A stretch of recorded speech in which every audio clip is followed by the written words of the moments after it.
Hello there. The battle to succeed outgoing British Prime Minister Boris Johnson is currently underway.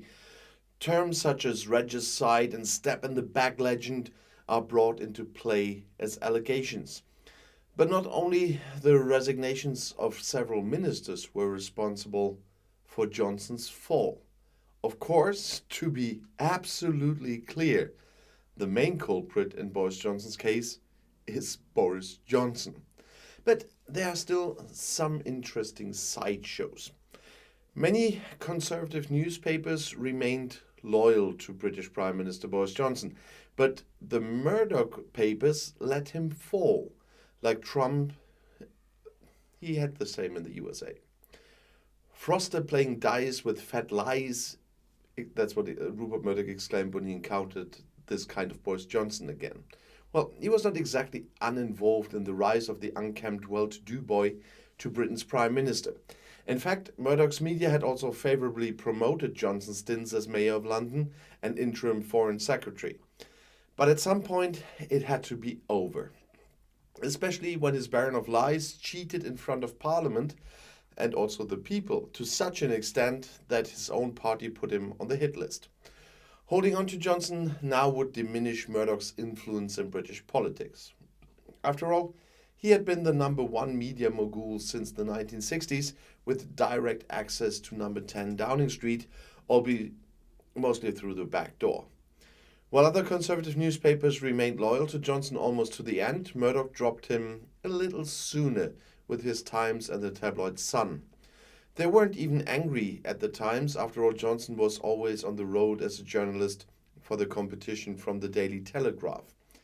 Now, Murdoch only had to get on well with the future head of government.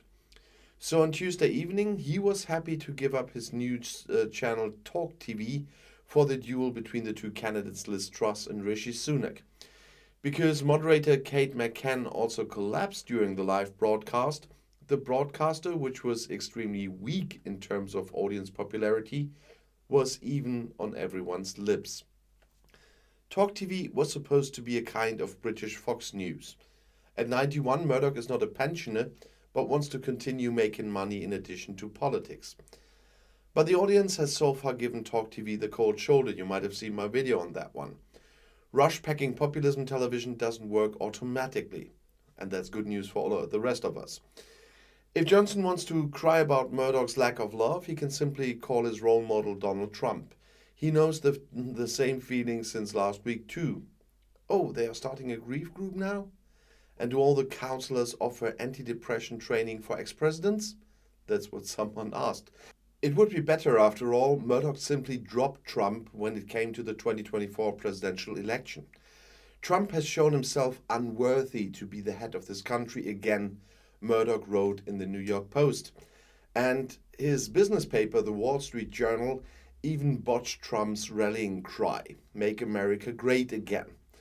In the most beautiful Murdochian opportunism, this now means, let's make America sane again. That would be one for the UK too. Let's make Great Britain sane again, but we will have to wait for that. But what we don't have to wait is tonight. That's a great game. England versus Germany in the European Finals. I will watch it. And I'll see you in my next video. Ich komme wieder.